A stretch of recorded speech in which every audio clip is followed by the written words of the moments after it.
Welcome to Echo Chamber Insight. I'm Chamber Insight, your anchor for today's top stories. Hit subscribe for more updates. Our headlines: global tensions escalate as leaders meet for urgent talks, while a new scientific breakthrough promises hope in the fight against disease. Stay with us for the latest updates and expert analysis. News number 1: The loss of 3 sons of Hamas leader Ismail Haniyeh in an Israeli airstrike within the Gaza Strip, as reported by Hamas media, has sent shockwaves through the region, further inflaming the already volatile situation between Hamas and Israel. Ismail Haniyeh's public accusation of Israel acting in the spirit of revenge and murder underscores the deep-seated animosity and mutual distrust between the two sides. This tragic incident serves as a grim reminder of the human toll exacted by the ongoing conflict, where civilians, including prominent figures' families, are caught in the crossfire of violence and retaliation. The deaths of Haniyeh's sons have not only stirred emotions within Hamas but have also reignited international scrutiny and condemnation of the Israeli military's actions in the region.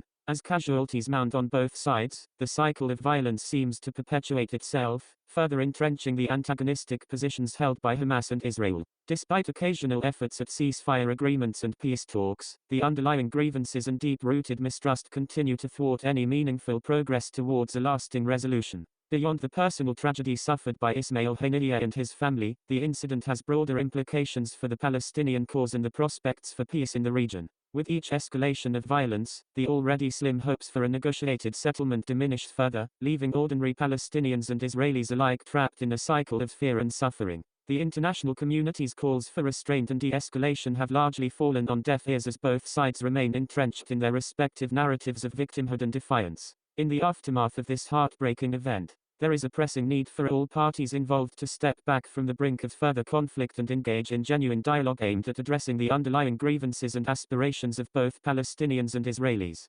Without a concerted effort to address the root causes of the conflict and pursue a just and equitable solution, the cycle of violence and tragedy will only continue unabated, claiming more innocent lives and deepening the scars of war on both sides of the divide. Ultimately, the deaths of Ismail Haniyeh's sons serve as a poignant reminder of the urgent need for a comprehensive and inclusive peace process that respects the rights and aspirations of all parties involved. Only through genuine dialogue, mutual respect, and a commitment to justice and reconciliation can the cycle of violence be broken, paving the way for a future where Palestinians and Israelis can coexist in peace and security. News number 2: UN Climate Chief Simon Steele has issued a compelling call to action, urging G20 nations to unite in addressing the pressing threat of global warming. Steele's plea underscores the critical importance of collective efforts in combating climate change, emphasizing that no single nation can tackle this crisis alone. With the specter of environmental catastrophe looming ever larger, Steele's appeal highlights the imperative for coordinated action on a global scale.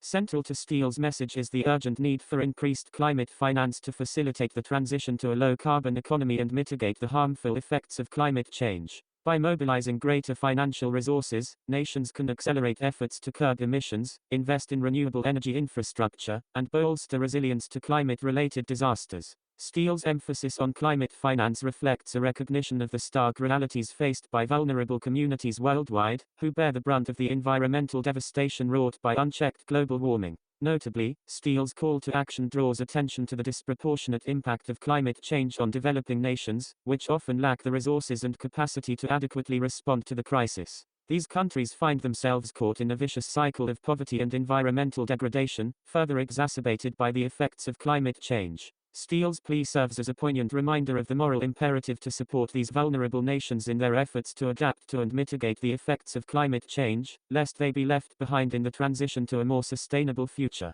The challenges posed by climate change are multifaceted and complex, requiring a concerted and inclusive response from the international community. Steele's call for G20 nations to come together in addressing global warming signals a recognition of the shared responsibility borne by all nations to safeguard the planet for future generations. In an increasingly interconnected world, the fate of one nation's climate is inexorably linked to that of its neighbors, underscoring the necessity of collective action in confronting this existential threat. In the face of mounting evidence of the escalating climate crisis, the urgency of Steele's message cannot be overstated. Time is of the essence, and decisive action is needed now to avert the most catastrophic consequences of global warming. As the world looks to the G20 nations for leadership on the climate agenda, Steele's impassioned plea serves as a rallying cry for concerted action, galvanizing efforts to secure a sustainable and prosperous future for all. News number 3. Tennessee Republicans have continued their push to expand gun rights in the state by broadening permitless carry laws to encompass long guns, following previous legislation permitting handguns without permits.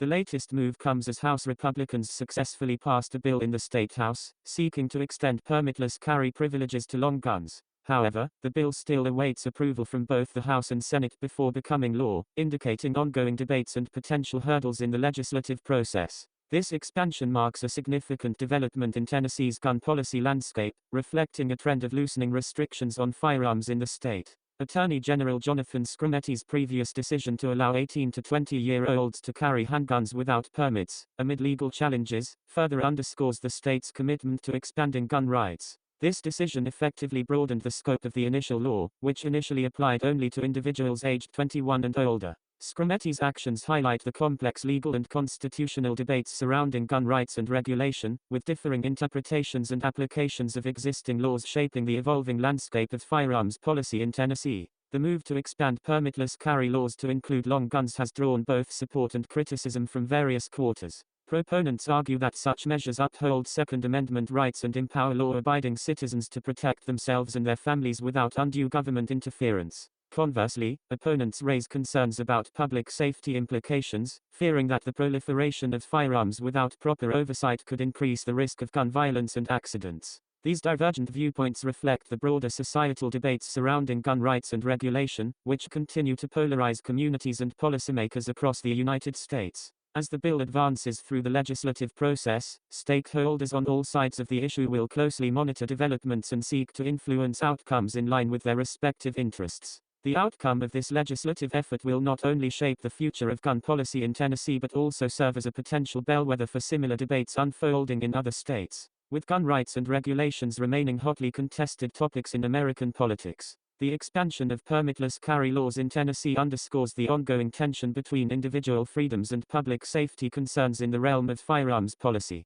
News number 4. Australia's plea to the United States to halt its pursuit of charges against Julian Assange has sparked international attention and debate. The request, citing a perceived discrepancy in treatment compared to whistleblower Chelsea Manning, underscores concerns about the fairness and proportionality of the legal actions against Assange.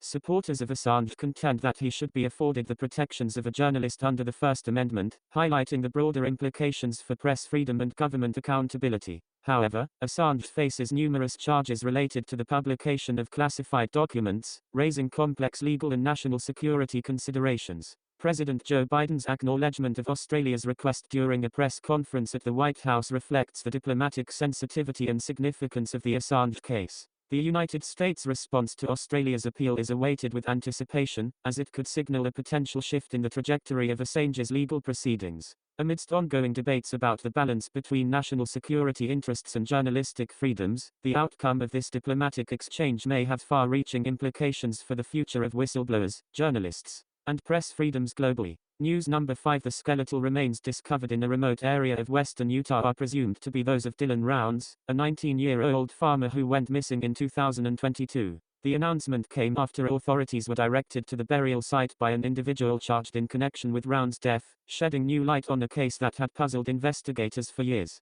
This development marks a crucial breakthrough in the investigation into Rounds' disappearance, providing some closure to his family and loved ones who have endured years of uncertainty and anguish. The circumstances surrounding Rounds' disappearance and death raise troubling questions about the events leading up to the tragic outcome. The fact that an individual has been charged in connection with his death suggests a potentially sinister turn of events, prompting further scrutiny of the circumstances surrounding his disappearance. As authorities continue their investigation, they will undoubtedly delve deeper into the details of Rounds' final moments and the events that led to his untimely demise, seeking to piece together the puzzle of what truly happened. The discovery of the skeletal remains underscores the importance of perseverance and collaboration in solving cold cases and bringing closure to families of missing persons. While the identification of Rounds' remains marks a significant milestone in the investigation, it also serves as a solemn reminder of the enduring pain and heartache experienced by families of missing individuals. As the investigation progresses, authorities will work diligently to uncover the truth and hold those responsible for Rounds' death accountable, ensuring that justice is served and that his memory is honored.